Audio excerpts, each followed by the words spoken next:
And welcome to this episode of Gray Matter with Michael Krasny. Today, I want to welcome Dr. Louann Brizendine, who is a neuropsychiatrist and also professor at the University of California, San Francisco, as well as the founder and director of the first clinic to treat women's brain functions, the Women's Mood and Hormone Clinic, located at the University of California, San Francisco. She's a pioneer clinician and researcher, and Dr. Brizendine actually discovered a special interest and passion for studying the brain as a medical student at Yale, then as a student and faculty member at Harvard. Her first book, The Female Brain, was published back in 2006. It was quite popular. In fact, it sold close to 1 million copies, translated into over 30 languages, and was even turned into a comedic motion picture starring Whitney Cummings and Sofia Vergara. It was followed by two subsequent books, which have both been very well received: The Male Brain, which came out in 2010, and The Upgrade in 2022. And welcome, Louann Brizendine. Thanks for having me again, Michael. It's wonderful to see you and be with your audience. And great to be seen, and also great to have the audience here with us, and they will indeed no doubt have questions to ask you about the brain. I have an initial question to ask because I've certainly kept pace, and as you've indicated, we've had wonderfully, which I'm privileged to have, discussions in the past, conversations in the past. We're also friends. And yet it's always dawned on me. We were talking a little bit before we began this episode about a show I did a long time ago with Francis Crick of Fame, Watson and Crick, the double helix. And he had written a book on neurons, and he said, this is really all we are as neurons. And Louann was saying to me, well, maybe all we are atoms. You know, we were just kind of taking up space with atoms. You read Louann's work and you read Louann's research and you wonder, are we all just hormones? I mean, is that really what is dictating? It almost sounds deterministic. And I raise the question, not so much philosophically, but just in terms of concern. How much are we governed by the endocrine system in our brains and all these hormones that are dictating our behavior and our sexuality and just everything we seem to be thinking and doing? Well, of course, Michael, that's what I got very interested in, is that the profundity of the hormonal drive that we all have, which we start in our puberty years. We start to really feel it that way. I mean, if you can think of young males in their teens, I mean, they walk around with erections all the time, and that's hormones. That's not like just something that they're thinking of, oh, I'd like to have an erection. It's like it's their hormones pressuring them in that area. And the females, we run around also with Mother Nature put us females on the earth to do what we call the come hither dance. So, the purpose of the hormones in the sexual arena are to cause procreation. So, Mother Nature made it so that all of these systems work together in the male and female in order to have offspring.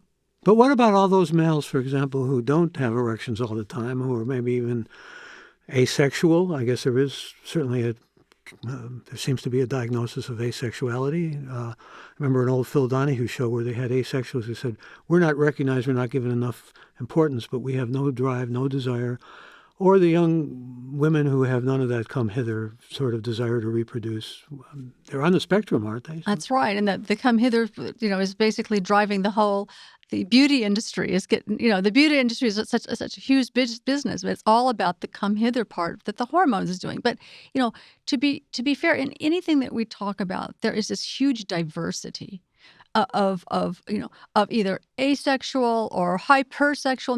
We're all on the spectrum. All of us, if we look where we are on any spectrum of anything we want to look at, our personalities, our appearance, the amount we sleep, how much we like to eat, just all kinds of things.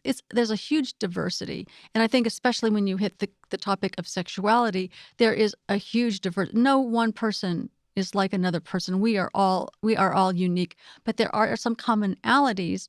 We're all the same species. We're all the same species. And I say that about that. People are always asking me, well, what's the difference between the male and female brain, blah, blah, blah. And I am always saying, well, first of all, we have to understand we're more alike than different because we are the same species.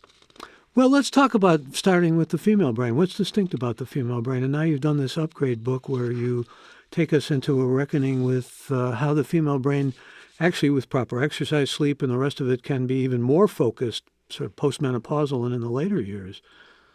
Absolutely. So, I think the thing to know about the male and female difference. So let's just talk about that for a minute and then slide into the female hormone piece of it. Because remember, at the moment that the sperm enters the egg, so when you were conceived or I was conceived, Michael, that the sperm from your father was carrying a Y chromosome, and your mother, the egg that you were, had an X. So you were going to be XY, you're going to be male. And for me, the sperm from my father was carrying an X. So I'm going to be XX female.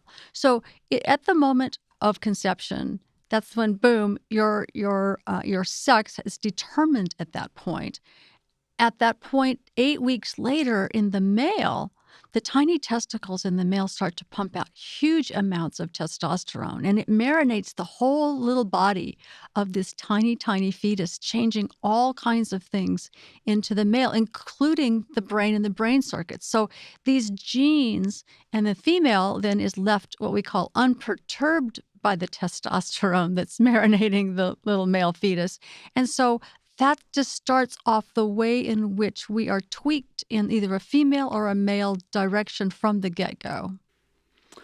And yet now we have a lot of, folks writing and talking about the fluidity of gender, that somehow, even trying to redefine what is a woman and all of that. Oh, absolutely. So we're talking about the difference between sex. Sex is what your chromosomes are. And your gender or gender fluidity can be, and your gender identity can have all kinds of causes and all kinds of aspects to that. Some of them can actually be hormonal. I'll give you one example that we know a lot about. Much of it we don't know about, but I can tell you some of the things we do know about. We have one thing that's well known called the androgen resistance syndrome, where basically some males will have androgen or testosterone receptors that don't respond to the testosterone at all. It's kind of blocked. And so it won't respond to that. So the whole thing I just told you about developing all kinds of things into the male brain and the male genitals and all this, it won't happen in that particular person with XY, even though they have a Y. And they will be born with the genitalia that is more female. But for the most part, XY. we're talking about, for example, you're talking about testosterone getting very developed at an early stage. By the time kids are like in preschool, you've got boys who are playing with toys entirely differently than girls, almost predominantly, isn't that the case? That's right. So, so what happens, there's a very cool, it's not taught in biology class so much, but there's a period of our life which we call infantile puberty. And I love this period of life because at age 9 months old for the boy, up to 9, from 1 month to about 9 months, 10 months, 12 months old in a baby boy, his testosterone level is as high as almost an adult male's. And so those people who changed the diapers of little baby boys know their genitalia is like even overdeveloped for the rest of their body, because they are making lots and lots of testosterone, and it's called infantile puberty. And that testosterone is thought to be kind of the finishing school for all of the brain circuitry, the genital circuits, all the kinds of things that are going to make that particular body into eventually into a fertile male. So, but about 1 year old, it all quiets down. In humans, it quiets down. And until like about 12 or 13 for the boy, that testosterone is very quiet at very low levels. So so all of his brain and genitalia have pretty much been set by that point. But you're talking about the toys and the rough and tumble play that we know boys do. Eleanor Maccabee down at Stanford did the most beautiful work over like 40 years on minute experiments, just observations, watching 3 and 4 year old boys and girls play in the preschools and things, and took detailed records of it all. And of course, the little boys will prefer different types of toys from little girls. Little boys will sit down and play dolls or play the type of what's called with girls relationship play, like you be the daddy, I be the mommy. The boys will do that with little girls for maybe 10 or 15 minutes, and then they're up and running. Come on, guys, let's go get them. The very what we call rough and tumble play and active play. So even these behavioral things will show up at that stage before puberty. And the little girl, by the way, the infantile puberty in little girls lasts from age 1 month old to 2 years, which means her ovaries are pumping out almost adult female levels of estrogen for the first 2 years of her life. And that's also, once again, thought to be the kind of the finishing school for the genitalia and all of the reproductive organs, her uterus and her ovaries, getting ready for later on for fertility. And also, of course, the brain circuits for being tuned to be prepared at puberty to do what we call the come hither dance. So it's that's the female brain. That's the female brain. Yeah. And in your new book, you talk about the female brain developing in a way and being developable, I guess, to use a word that probably doesn't even exist, in ways that had never before been conceived. You should forgive the choice of words there. I mean, in other words, there's much more you can do with your brain. We're talking about women past what age, roughly? Yeah. So, so we're talking age, starting maybe 45 to 55 when we call it the puberty in reverse, sort of puberty in reverse, when the menstrual cycle and all the fertility cycle has retired, shall we say, at that stage in females. And, as the puberty starts up in girls, somewhere between age 10 to 13, 14, that menstrual cycle starts because the pituitary is pinging the ovaries to make estrogen at a certain time, and the ripening of the follicles of the egg in the ovaries have to pop out, every month, and that's what we call the menstrual cycle. So this whole period where we call day one of bleeding, Michael, we call day one of the menstrual cycle. So that whole first week is kind of a quiet hormonal week, and then the ovary starts to pump out huge amounts of estrogen, which goes very, very high, and it probably 2 days before ovulation is at its peak. I say women tend to be more verbal. All the studies show that women, they might wear their hair a little more sexy, put on a little more makeup, shorter skirts, whatever it is, it's that come hither dance. The come hither dance is in full bloom a couple of days before ovulation. I say, of course, that's the way Mother Nature made it. It's like women are supposed to look for the best sperm. That's what they're doing. They're out there being driven by their hormones to look for the best sperm. So it sounds like the old sociobiology stuff. It really is. Let me back you up just a second on that, because didn't you get into some problem with the number of words women use? Yes, exactly. So there is the studies show that women, we're at our most verbal at that 2 days before ovulation. I always tell my female graduate students, if you're going to schedule your oral exams, schedule them 2 days before ovulation, because you're at your verbal best at that time. So, no, but I was thinking about something that you had to change in the Oh, female yes, the brain. number of words spoken. So, because men also think that women are much more chatty and stuff. And so a guy named Pennybacker decided, after my book came out, and there was some very loose evidence about the difference between the words women spoke and men speak. I mean, I know you, Michael, are the type that also is a man who speaks a lot. So, but anyway, it turns out that if you have to take it in context. So if you're looking at the topic of sports, for example, or something talking about the yesterday's ball game or whatever, men actually use more words than women do, is how the studies that ended up being done have turned out.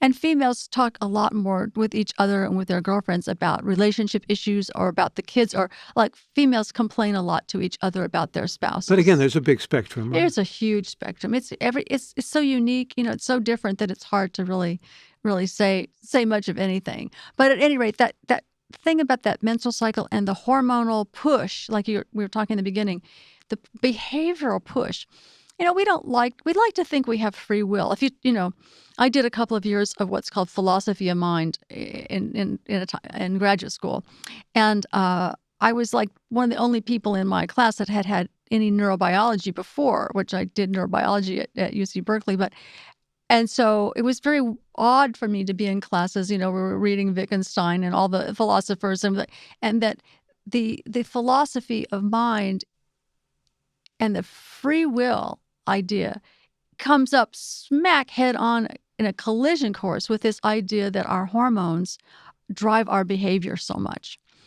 And so as a biologist, from my point of view, and as a sociobiologist, it's very clear that hormones don't do everything, but they are under the hood. You open the hood, and they're driving us in a certain direction, particularly during our fertility years, because the fertility years are Mother Nature is saying that men are supposed to sow their seed far and wide and produce as many offspring as they can. And we females are supposed to be out there searching for the best sperm. And that's what our behaviors are supposed Lawrence to be doing. Ferlinghetti, scattering my semen across the landscape, scattering my seed across the landscape. And yet at the same time, you think about this does get us into sociobiology, which was heavily criticized for being racist, for example, back in the day. I know. It was such a, we look at it now, we think it's kind of ridiculous just because of the biology is so clear. Well, it's very Darwinian, really, isn't it? I mean, when you really examine sociobiology, it just is a kind of post-Darwinian theory that goes back to our biology and goes back to our genes and goes essentially to our... By the way, best line I ever heard about free will was when I asked the Nobel Prize-winning author, Issac Bashevis Singer, do you believe in free will? And his answer was, I have no choice. That's great. We've got some questions before we go on with my questions and things I want to pursue with you. Like I said, no dearth of things that I want to talk about with Louann. But here's Laura Thompson from Beaumont who says, what are some recommendations beyond the standard ones for getting better sleep, which is really an important question in terms of your new book, The Upgrade, because The Upgrade, that focus, sort of post-menopausal, has a lot to do with sleep and exercise and diet. Absolutely. And so I think that, so just the backside of the fertility years, the puberty and reverse years. So my new book is about the upgrade, and it's how the female brain actually is able to get even better and stronger after we finish the menstrual cycle. It's very cool. We kind of go back to our more authentic selves and are not being driven by this kind of search for the best sperm, if you will. So that's the come hither is gone. The come hither. Well, the come hither is still so much embedded in us females that it's not completely gone. But on the other hand, there's another, the whole grandmother thing and going into another world. We're preparing for a whole nother. Well, libido decreases. Yes, and the libido really decreases a lot as the hormonal surges quiet down, both in males and females. In females, it's called menopause. In males, it's called andropause. And excuse me, men stop looking, using a quote from Louann Brizendine, at chests as if they look at butterflies? That's right. Yes, men. The joke about the breasts. You get into an elevator and a man is just like looking straight at your breasts, and the woman looks at him and says, "Hi, I'm up here." So she wants to know about better sleep. So one of the so my new book's all about keeping your brain in the best shape it can be in to, seize kind of the upgrade of the whole next half of your life. And it's kind of a three-cornered stool as I look at it. Sleep is one of those legs. And also another leg of the stool is exercise, and the other leg is nutrition. But the sleep is really a profoundly important area to keep your brain healthy. And I think that one of the best ways I like to think about sleep is what biologically is happening when we sleep. One of the things is that your neurons that all touch each other during the day, the neurons are chatting away, problem solving in your brain. They're really active all during the day, and they're throwing garbage all over the place. They're throwing this protein garbage all over the place as the neurons are talking and chatting and problem solving with each other all during your day. And so then at night, what happens is the neurons kind of quiet down a bit and they shrink back from each other, actually creating these spaces for rivers to flow between the neurons to flush out all the garbage. It's like, like in Paris, they had those little green machines. They go around flushing out things in the gutters. They flush out. If you don't sleep, your brain doesn't get flushed out of all of the garbage, of all of these proteins that are created during the day. So in order to wake up refreshed the next day with the garbage cleaned out of your brain, you must be able to sleep. So you got to get rid of all that they used to call flotsam and jetsam, right? Yeah, the flotsam all the and jetsam. effluvia. Yeah, you got to have, it's basically called the glymphatic system, GLYM, glymphatic system, which is basically like your lymph system in the rest of your body, but in the brain it's called glymphatic. And those are the little rivers that have to get flushed out every night. That sleep is causing the flushing out.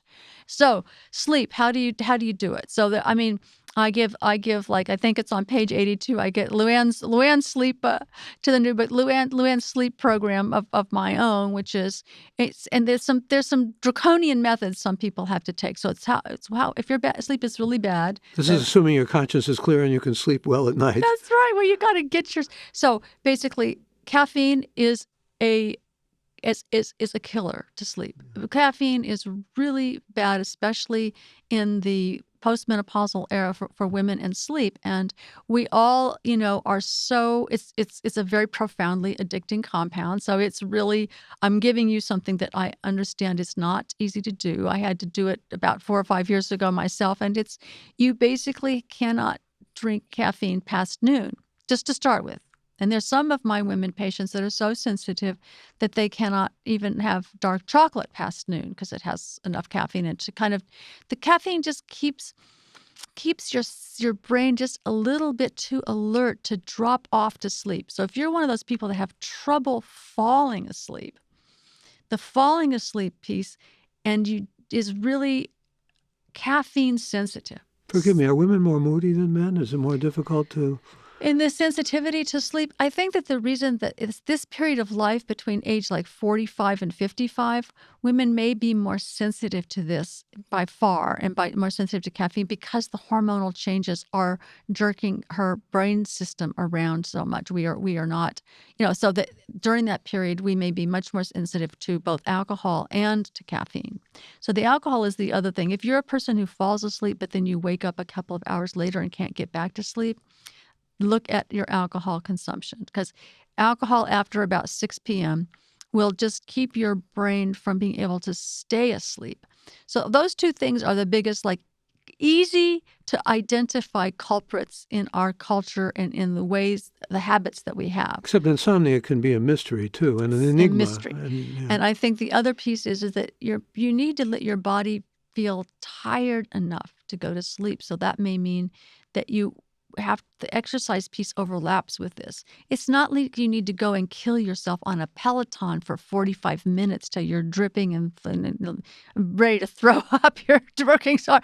It basically means you need to have a 30-minute walk every day, or just do a little bit up to the level of something that's going to make you a little bit tired and fall asleep. So there's all kinds of other tricks about sleep that really helps our female brain function stay healthy and spunky after this stage of life. Speaking of female brain functions, there's this thing called mommy brain. It's real, isn't it?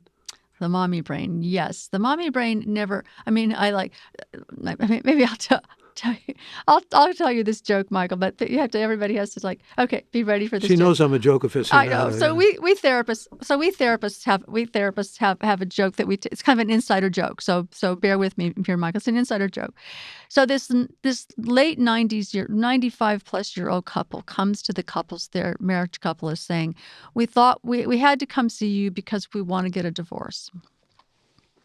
And so the couple's there is just, ready to do her usual job and whatever. But she says, first, I hope you don't mind, but I have to ask you, okay, but why now? And they said, oh, we had to wait for the children to die. So you're supposed to laugh, Michael. No, but I thought the joke also we had to wait for the dog also to die. Yeah, and the dog. Whatever. But anyway, the point being that once you're a parent, you never stop being a parent to the very end, and you're just so wired. And you're also very wired once you have grandchildren. So the issue. Dr. Johnson said we're all hostages to fortune. We're all hostages to fortune and to fate based on our kids, who they marry, what they do, where they, all kinds of things about our kids. And I think that, so back to the mommy brain and how it's really wired. It's a very, Mother Nature, babies are born because we have a small pelvis and we have a very small birth canal. So humans have to have babies at a much, not like a little giraffe who can just pop out and stand on its legs and be much more functional. We have babies that are quite immature. They should probably still be in there for another year, before they hatch. But that would be obviously impossible. So we are born as humans as very, very in need of great amounts of care.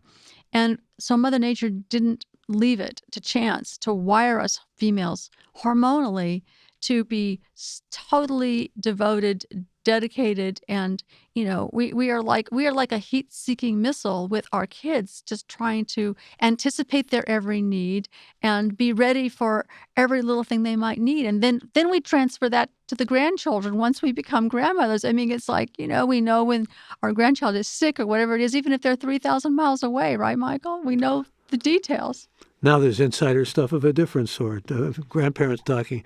Here's Samantha Williams from Buffalo, New York, who says or asks, do evolutionary pressures explain why men and women tend to have different communication styles and strategies? So do evolutionary pressures, could you read it again, Michael, just for a second? Yeah, if we can go back to it, I will read it again. Do evolutionary pressures explain why men and women tend to have different communication styles and strategies? In other words, is it a result of evolution? Right? Yeah, and I think that Thank you for the question. Thanks. It's a great question. It's an important question. I mean, we could do volumes on that one because it's such a huge topic, and the evolutionary pressures in whatever culture that you're living in are basically going to cause you to behave differently, and they're going to shift things, and over generations it will be passed on to your kids and passed on to your kids, those kinds of things. So the male-female differences, like, for example, let's say in the caveman age, well, it's like in the areas when physical strength between males and females, male strength was a very highly valued asset for males, and it was like something that females would choose that over other things. Living now, females may decide to choose males who are more techie or more like they're more brainiacs than they are muscle-acs.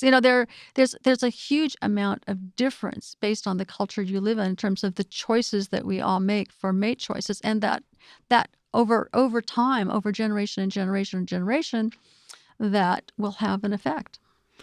I'm going to go to some more questions from our listeners, but before I do, something that kind of gnaws at me when I think about, we have this explanation that, like a lot of school killings and shootings that have been going on, serial killings, almost all men. To get back to what I was originally asking you about hormones, I mean, big spectrum, and there are a lot of factors, the ease of buying guns, the toxic masculinity. I mean, we can go through cultural facets of this. But how much of that is testosterone? Well, that's a great question. And of course, it's such a huge problem and issue in our culture that I can't do that justice, but I could take a teeny piece of it that you're asking the question about, which is like, of course, testosterone starts to drive. I mean, remember, testosterone levels in males is about 10-fold higher than in females. And that's huge when it comes to that, the drug that just... How much higher is the estrogen in women? Males and females have a little less estrogen than females, especially during the menstrual cycle in the fertile years. But actually, when we're younger and when we get older, males and females have about the same amount of estrogen. And actually, because testosterone converts into estrogen in the body, you males at age 60 have about 4 times more estrogen than we females. But that's another story. At any rate, but the young male shooters in our culture, that it's not 50-year-olds males that's doing this. It's males in the their exception of the man in Las Vegas who tried to gun down as many as he could. But usually the late teens to early 20. I mean, that's in that say 10 almost or 15 always. year range. Always. Teen brain not even developed. Teen brain is not even completely developed, and also I think also the issue of humiliation, of just I think the combination, it's the toxic combination of having a lot of testosterone and these young males who feeling like humiliated by some situation that has that has that the issue of mental illness is another one, in terms of being psychotic or being, so there's so many elements that come into it. But I do think that you're pointing to something, Michael, that the testosteronized young male is a part of that toxic brew that ends up with young shooters. The toxic brew can come from culture because to some degree you don't see this phenomenon in many other national cultures. You just see it largely in the United States of America. Tempe, Arizona, we have a question from Chris who wants to know, are the terms female brain and male brain shorthand for phenomena that are more distributed throughout our bodies?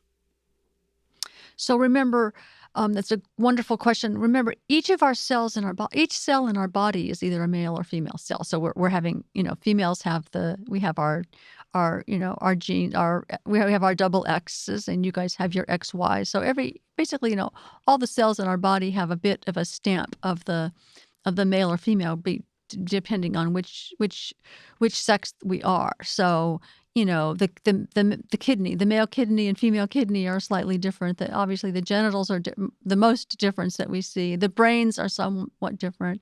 The breasts are different because females have estrogen and males. If we pumped up males to have more estrogen, they would grow breasts too. So it's the tissues in our body, the cells in our body respond to those profound estrogen or testosterone hormones that we make, especially during puberty.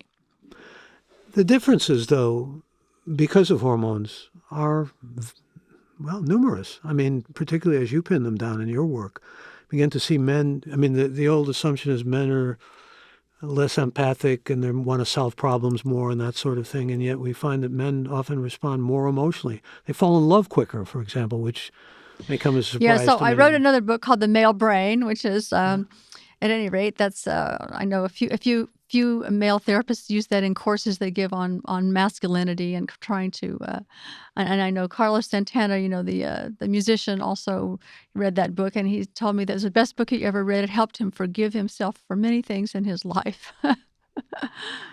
So take that for, I preface it with that because, our behaviors are obviously part of our personality, our culture, how we're raised, but we are really hormonally driven creatures, whether we're male or female. And that part it's also a way to forgive yourself for being just who you end up being. We're not just a bag of hormones. We have free will to choose to do something or not do something. But I think it's really important to understand the push, the hormonal push that's under there. I give the most common, the hunger hormones, the hormones we have that says your stomach's going to growl and you're ready to go to the kitchen for some food. That's all caused by hormones. So we're not just talking about sex hormones. So the hunger ones and thirst, the thirst hormones. We're being driven. All kinds of behaviors are being driven all of the time, like every few minutes of the day. Lust is driven by hormones. Is love driven by hormones? Love and lust are driven by hormones too. So that kind of feel like you're saying the male falling in love much more quickly. I mean, that is thought to be that men are in terms of your visual search engine. Males looking for fertile females. You're looking for an attractive female with the typical. This is the stereotype. The attractive female with large breasts, the thin waist, and large hips and thighs. It's supposed to be that's males can like. That's kind of like jackpot for males. But how much of this stereotype? There are men, for example, Russian men are supposedly drawn more to heavy-set women. I mean, that's the old stereotype, but it's true.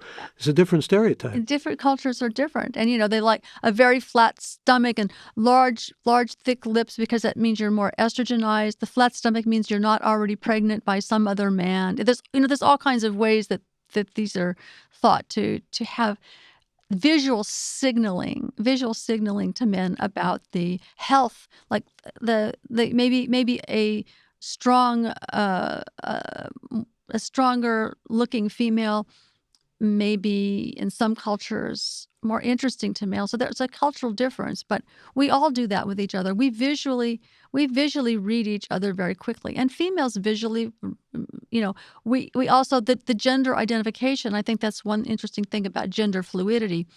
And if you think about, I'm talking about the far ends of kind of the stereotypes, which is like the hyper-masculine male and the hyper-feminine female with these other features. I mean, there's everything in between because people are so unique. And I think that's changing in our culture right now because thankfully we've come to a place where we accept diversity in that range of fluidity. No, that's a good thing. But, I'm thinking about all those Kinsey experiments and everything where they say men would be aroused or find erotic just looking at an ankle or, looking at a woman's ears or whatever. Or some men have a thing about shoes or feet. Yeah, the fetishes. The fetishes, yes. And so there's, viva la différence, but Yes. again, a huge spectrum. But the differences are pretty decidedly in terms of visual imagination, just like love is very different, I think, isn't it, as an experience for men and women? Well, in terms of just kind of the biology of love and the actual, the romantic falling in love feeling that we all know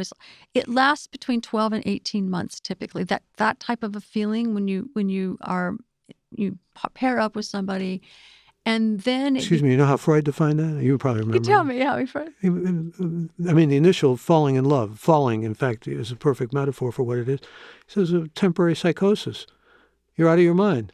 You're not only out of your mind. The interesting thing that's also shown is that your sense of yourself, the sense that we have of ourself, it expands like kind of a balloon to then, or a tent. The tent that it takes, it not only takes the things that you're used to of your own self, but it incorporates into your tent of yourself the other person, their likes and their dislikes and their this and their that, or it becomes, when you fall in love with someone, all of the little preferences and things they have, you care a lot about those. And you may even, if there's something emotional contagion, you may even start to develop a lot of those likes and dislikes.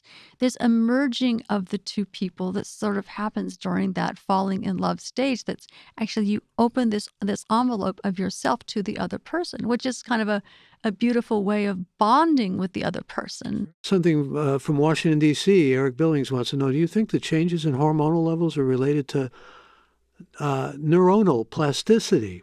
Not that the initial and final states matter, just the fact that hormonal levels are changing. Pre-puberty, puberty, menopause allows or promotes plasticity. Oh my gosh, yes, of course. That's a great question, and absolutely the stuff we're all talking about, neuronal plasticity and trying to maintain our plasticity as we get older. That's a big topic these days. But plasticity basically just means ability to change or changeable. And so one of the things that hormones actually do is it just stimulates a whole circuitry, a lot of circuitry in your brain and body for neuronally changing the plasticity, or just changing the way that the circuits go and what they respond to or what they don't respond to. So absolutely, hormones are, the same thing, even at a micro level, the hunger hormones, all of a sudden it's stimulating plasticity immediately to all of this, into your brain's thought, like, I'm going to go to the refrigerator and open the refrigerator and get something to eat. That's stimulating a whole behavioral system plasticity. Now, this brings up a fascinating question that is one for the philosophers and probably ageless. But I remember a friend of mine once saying, what is it that, for example, initially instills the desire for a piece of chocolate cake that's in the refrigerator that I know is there, and the ability to inhibit or impede the desire and say, I'm not going to have that piece of chocolate cake? I mean, can you actually... We're wired to maybe have the desire for the chocolate cake and maybe even be hormonal, like you're saying. People, but there's a variation. There's a variation. How do you in change people. that? There's a variation in people. I'm a person that for me, sweets or chocolate cake, sweets are almost like, I can't just eat one bite. It's like heroin to me. It's a feed-forward thing. I eat some and I want more. If it's in the freezer, if there's a pint of chocolate ice cream in the freezer and I have one bite of it, I want to eat the whole thing. I keep going back and back and back. So there's a feed-forward thing for sweets, especially. Our systems are very tuned to sweets. The human system is. Not everybody. Some people like the savory more. So there is some variation. My son doesn't like sweets, but I'm one of those people who's like, I'm a sweet addict. There's a lot of dopamine involved in this, isn't there? Oh yeah. And like love, I was thinking what you've written about love is that it becomes like an obsession or an addiction. It's like what you're talking about with sweets. And you can't necessarily control those hormones. They're flooding you. That's right. Yeah. And so that when you're talking about this thing, to the willpower to resist things. The willpower to resist sex, or to resist going for the, searching out the fertile female or whatever.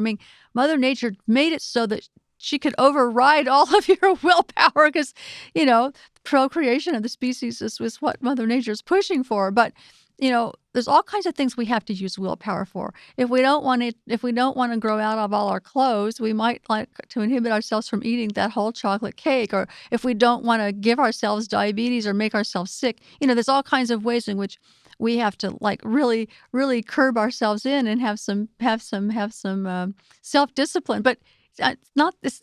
We have to realize we're pushing up against circuitry that's in our body that's like pushing us to do these things.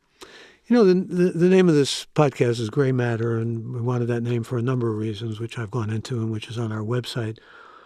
But gray matter, is it different in men than women? The substance of what we think of as gray matter. I ask that question in part because the male brain is actually, I believe, larger than the female brain, despite the fact that women are so often smarter and more intuitive and more canny and cunning and all the rest of it than we poor XYs. But I want to get to the sense of gray matter. Is there really, or what are the real differences in terms of? So that's a good question because, the female brain we have just as many neurons. They're just squished into a smaller, corseted into a smaller skull. So the issue of like what's the size, the brain size, and the male brain and the male body are larger. The male, most of the average size of the average male is larger than the average female. So that's just one of those things that's in that area. So the fact that a male has more gray matter, he just has a bigger brain. So it's always how you use it, right, Michael? Yeah. It's how you use it. Like everything else.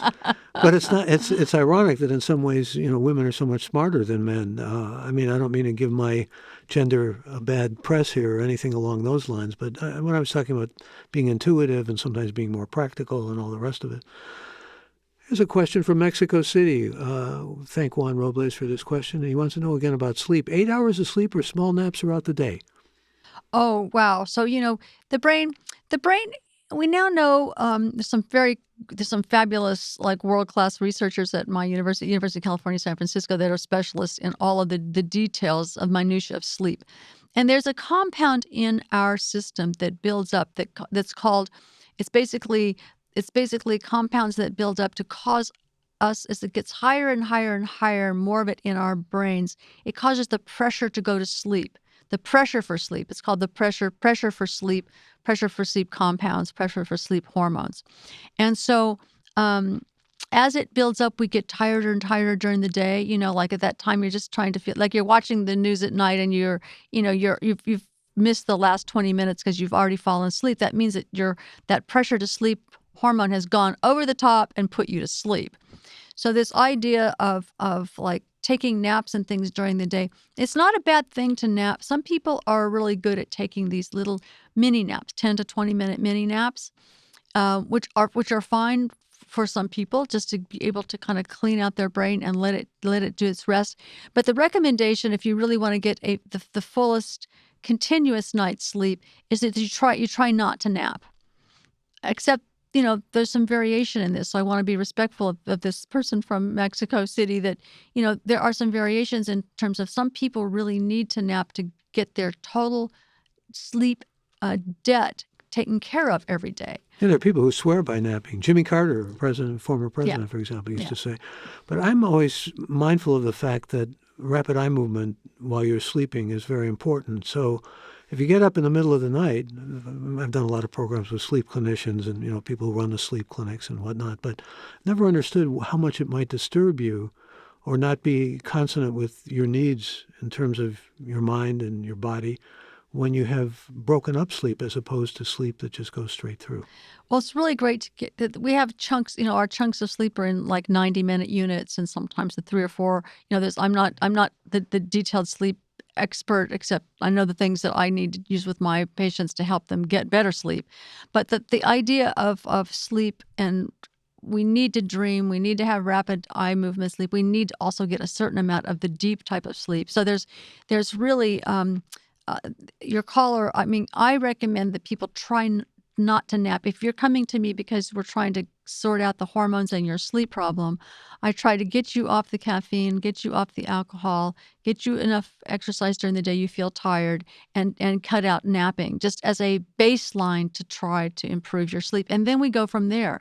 Some of my patients we have to modify by having them be able to take every day a 20-minute nap because they just need that extra piece in the middle of the day, because otherwise they will be so tired in the evening that they won't be able to have any quality of life. So it really does vary a lot. I think that there's no one size fits all. You mentioned dreams, and I'd like to talk just a moment with you about dreams. I don't want to get too incestuous, but Louann's married to a close friend of mine who used to be head of Langley Porter Psychiatric facility, and essentially a very bastion of learning and of education at University of California, San Francisco. And we would have talks about dreams, and he's a psychiatrist, but he's of that mind that dreams don't necessarily operate as the royal road to the unconscious, as Freud defined the dreams.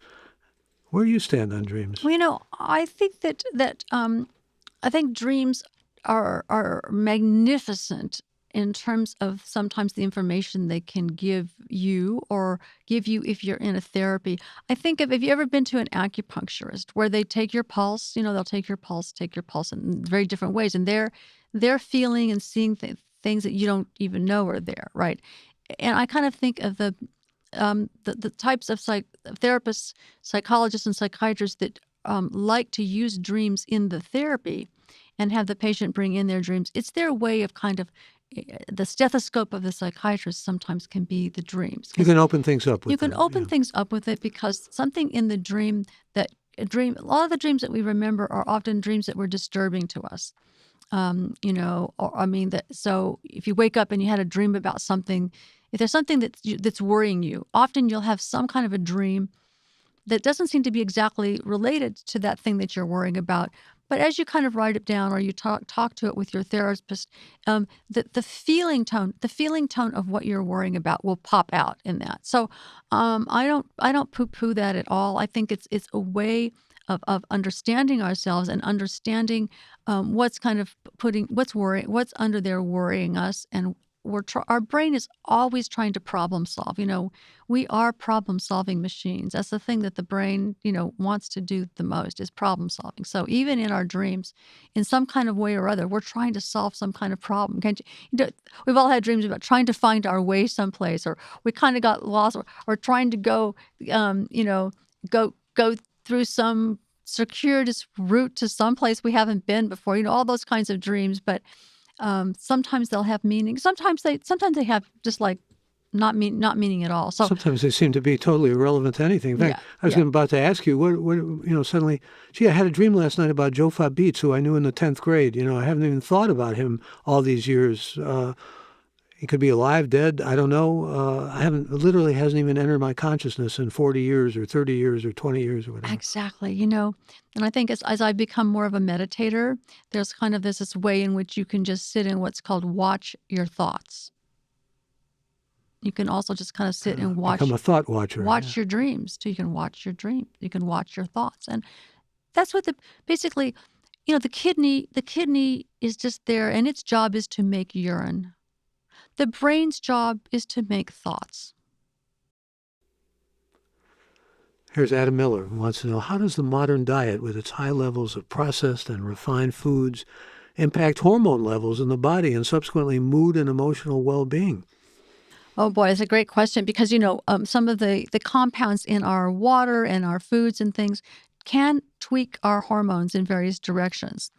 And, they're trying to take those things out of the plastics and out of the things that leach into our food that may decrease male fertility and increase estrogen. Mostly it's increasing estrogen levels in males that we worry about. And the fishes in various waters, the fertility has gone down because there's so many of the plastics that we put into our waterways that have basically leached into the fishes, and the male fishes in particular are more estrogenized. I think frogs are not even reproducing. They're not reproducing. So it seems to be not as much of a problem in humans that we know of, but it's pushing in that direction. So I think that it's something that we really need environmentally cleaning up everything that we can that's going to affect our hormones. But he's right. They do many things affect our hormones, and lots of things that we put additives in our food are not so great for a lot of our systems. The sweeteners like sucralose and things. There's certain sweeteners that are not so great. We think it's great to take that instead of sugar, but sometimes that just makes us want to eat more sugar. So you may think you're doing something good by putting some additive in a food when actually it's not doing. Same thing with taking too many supplements. I think the marketing of supplements to the population and how every supplement's going to help you in some way or other. I mean, honestly, this is just ridiculous. I mean, I know Consumer Reports this month's issue came out with all of an evaluation of all the major supplements that we take. And I think it's very well done because the research on them is pathetically low. So to read it with a grain of salt. But we think we're doing something good for ourselves, and sometimes it's going to backfire. Yeah, there's a lot of wisdom embedded in that. I want to ask you also about when we think about differences between men and women, vive la différence and all of that, but the reality is that too often what's neglected are those who are drawn to the same sex and where that all fits in and how that, I mean, we see different hormonal levels, we see different brain operation or architecture, or, I mean, remember there was that whole idea of the gay gene and the distinction between people who were Simon drawn to the LeVay, same, 1991, all those papers that came out about the gay gene in this certain area of the brain that most would of make it you gay. pretty much but it's repudiated. not. It's repudiated because it was basically artifacts because the brains they were looking at were men who had died of AIDS. So it was That's actually it was debunked entirely. But what do we know about the differences in the brain? So I think that something I've always said, and that's true, is like let's take for example, let's go to puberty, back to puberty, because it's if you look at a male and female. Let's look at two males, one who's going to end up being same sex attracted and the other's going to be opposite sex attracted. It all unfolds during puberty, during those years of like who you're attracted to, who you find attractive, who you like. Same sex is going to be something that evolves and really escalates during puberty. If you're attracted to same sex, that's what's going to happen during those years of puberty. If you're opposite sex attracted, that's what's going to happen those years. So it's all. The point is like it all unfolds naturally at the same time, whether you're going to be same sex or opposite sex attracted. So where's the come hither thing, and where's come hither thing is definitely. I mean, there's a very if you I don't know. I have quite a few gay male friends and gay female friends in my life too, but. There's a very visual come hither world especially in male gay world. I mean, you and I both grew up close to the Castro, so it's like we're that the dating and mating game for same sex is got its own world. Comparable, really. It's very comparable to the hetero world. So it's got its own peculiarities, obviously, but there's not any real difference in how it unfolds in the human. The hormones are the same. So I think the point you may be driving at is like, what's the difference, and how does one person go one direction and one person goes a different direction, and we do not know the answer to that.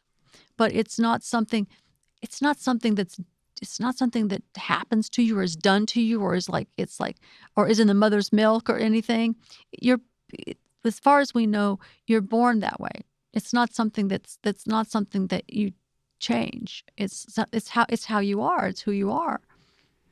I know this is going to sound a little bit like a name drop, but I remember interviewing famous writer Margaret Atwood, and we were talking about homosexual behavior, something about from one of her novels. And she said, I can't understand how that can be explained in terms of survival of the species. Okay, so there are some attempts to explain the survival of the species issue and having people who are not natural opposites. Selection for that. Yeah, natural selection, and also that, and it all kind of there's kind of a larger bucket that it falls in, even with the grandmother effect and things, and with non-procreating. So you take gay men and women. I mean, that's not true anymore because they're having children now, but before they were a group, they were a population that didn't have children. And the thought is that they were actually adjunctly helpful to raising their nieces and nephews, raising other, like, remember your grandchildren, for example, they're genetically very related to you, but like your brothers and sisters, have half your genes, and then their children will have 25% of your genes too. So your nieces and nephews have 25. They're as related to you, Michael, as your grandchildren are. Yeah. Your nieces and nephews are related genetically to you as your grandchildren are. So there's a feeling about that too that has probably so anything that can help children survive in a given family or in a lineage is going to give an advantage to that lineage. And so the thought was that that gay aunts and uncles that didn't procreate were going to be helpful to their nieces and nephews and helpful to your whole line of genes. So there's lots of theories and lots of people have written about that. So that's just it's a good hypothesis. There's a hypothesis that could be. I mean, it's interesting. At least it's interesting. It's who knows whether it's true or not. But it's an interesting hypothesis, and it's a different way to kind of think of it. Well, you have a hypothesis in your writing where you say, I think we're dealing largely with the heterosexual world when you say this, but women should let men be men. What does that mean? Yeah, I mean, I really feel like the issue of there's opposite sex bashing that goes on a lot. It goes it's kind of a, blaming men for being men and women and men blaming women for being women. I mean, it's like enough already, right? Because it's like and that's why one of the reasons I like understanding the hormonal piece of this, because, you're not going to say to somebody, you should go and be on a stretch machine and make yourself 6 inches taller or something, or you should reduce your size and make yourself, 6 inches shorter. Or, we don't think about draconian. We don't ask people to change parts of their body. Why do we ask them to change parts of their brain, change parts of what's hormonally driving their behavior? But what about the hidden lady in me, for example? The hidden lady in you. Okay, because I know because also in the Tibetan Buddhist world, there's like all these things about being both sides of yours, being the male or being androgynous. I mean, people kind of welcome androgyny, don't they? Cross-fertilization. We all have some aspects, or we all have some androgyny. I have some traits. For example, my husband cannot find his way around navigationally, even though he's lived in the Bay Area for 35 years. If I say, well, could you go, just go down to the corner of like Bush and, Presidio or something. And he wouldn't have a clue how to get there. He would have to look at a map, whatever. But it's like, or he'll have me driving there, and I have a very acute navigational sense, which is supposed to be male rather than female. So I've seen that in Yosemite, in fact. It's like you knew your way around there, like you had been, you've been there a number of times, but you could have been a scout or a guide. So some of us have, there's things that are more prevalent. If you look at any gender difference and you look at there's this thing called the D, it's kind of statistics, it's called the D level, which, like, for example, on average, males, the D level for height in males and females is a D of 0.8, which basically means on average, males are taller than female at the level of a 0.8. So 0.8 gives you a feeling for like a difference. But a lot of the gender differences are down at a D level of like 0.2, which is like very minuscule, So we look, there's lots of studies who look at these things and look at how much the difference really is. My point being is that the difference in some of these things we call gender differences is actually quite small. That's why I say we're minuscule. Really. Minuscule, very, very small. That's like almost unnoticeable. I mean, we do notice the height difference on average between males and females, right? So that is something that's noticeable. And there are some brain differences that are kind of in that equivalent level of height differences. But mostly things are in a very much smaller level. And so I think that, but let males be males and let females be females, or just let people be who the heck they are, no matter where they fit on this. I think I really like the hormonal, uh, the biology of hormones was important to me also in feeling like, you know, you are wired for who you are. You're hormonally balanced for who you are, and forgive yourself for all your own picadillos, but also forgive other people for theirs. It's not something, it's just embrace who you are is part of what the whole hormonal piece of this has given to me over the many years I've been studying it. How do you account for, well, let me give an example of something I saw recently. I think it was a meme.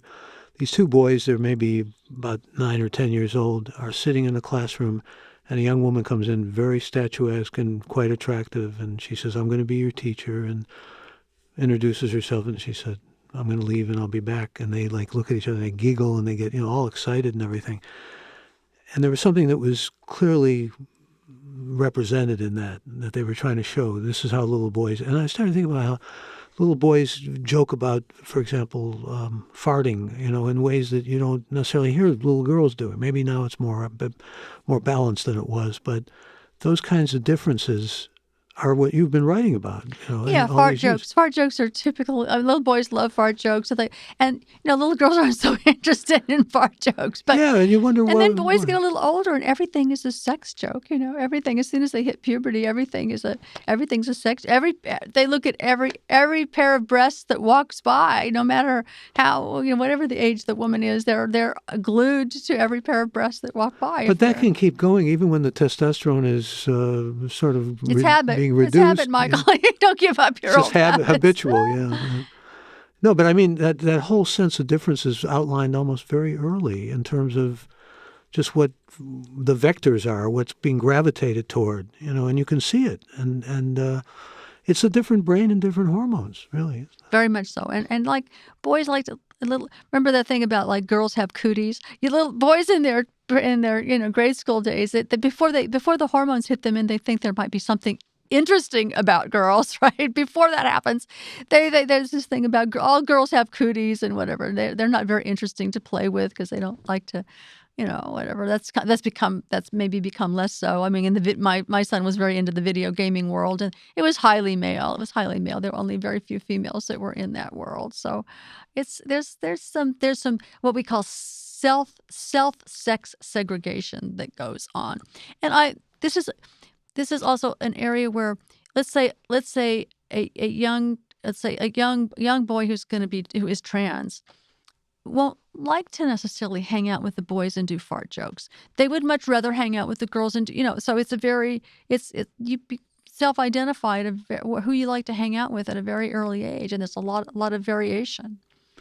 Well, given your background as a feminist and as a feminist thinker, what about the idea that girls develop some kind of penis envy, that, once they realize they have internal organs and boys have external organs?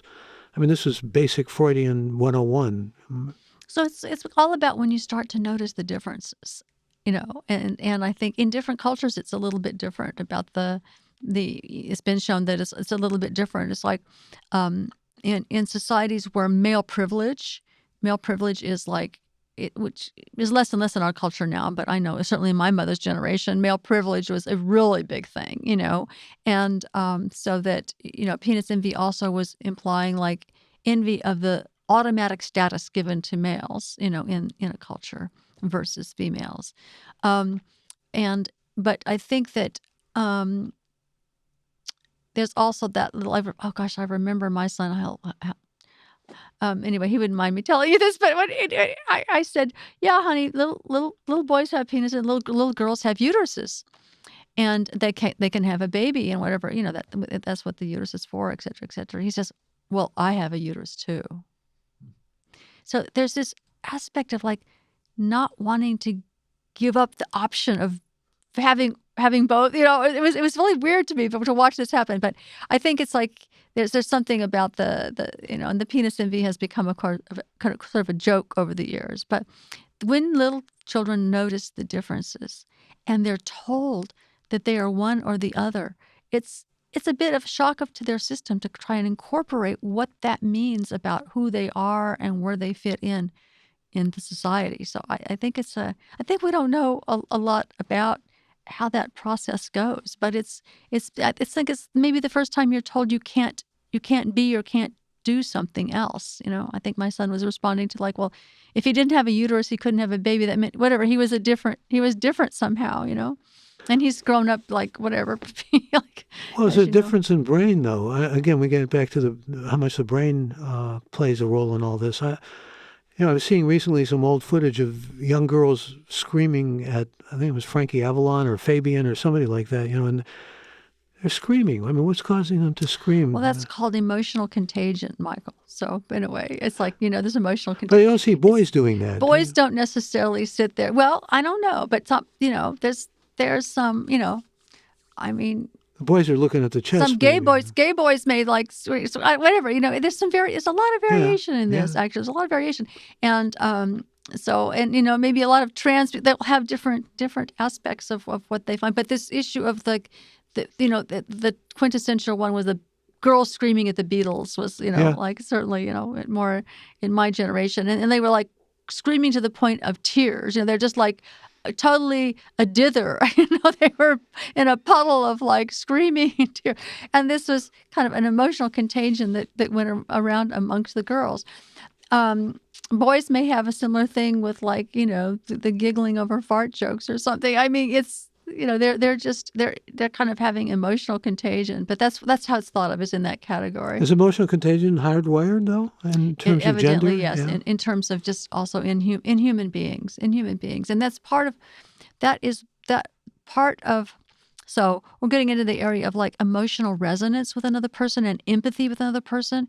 The empathy and emotional contagion, we need to have a little bit of emotional contagion abilities in order to really feel the feelings of another person. And that's empathy. And females tend to be a little bit better at that in some ways, thinking that it has to be tuned that way, since females are usually responsible for the survival of helpless infants to a greater degree than most males are, since the females are going to be doing the breastfeeding, the caretaking. So if females are made to help helpless infants survive, we're very highly wired for that. And this issue of emotional contagion, we have to know what a helpless, nonverbal little human infant needs for several years before they're really able to tell us what they need. So that's the emotional contagion. That's the empathy circuits. We call the mirror neurons that you've heard so much about, is something about how you can resonate with another person at that level. And then by that virtue of resonating with them, you can figure out what they're feeling. And women, I think you have described as having, some of the research at least suggests, more of a memory for details, for example, when there's a fight between a man and a woman, than men are capable of doing, or women have deeper relationships with friends than men do. All of these things suggesting maybe a hardwiring again? Well, I think that the bit about remembering the details of a fight, like so there's something called emotional memory. And the little tags get put on, like maybe you remember right where you were standing when your wife agreed to marry you. And that's an emotional moment, and it gets coded and filed in our brains in a very special way because it's got emotional memory tagged to it.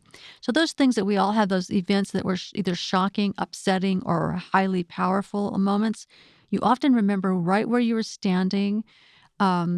And females remember those things, and maybe they remember the exact time, the day, the color of the wallpaper on the room, or the cologne that he was wearing. So all those little things that get encoded, females are shown to pay a little more attention to all of those details.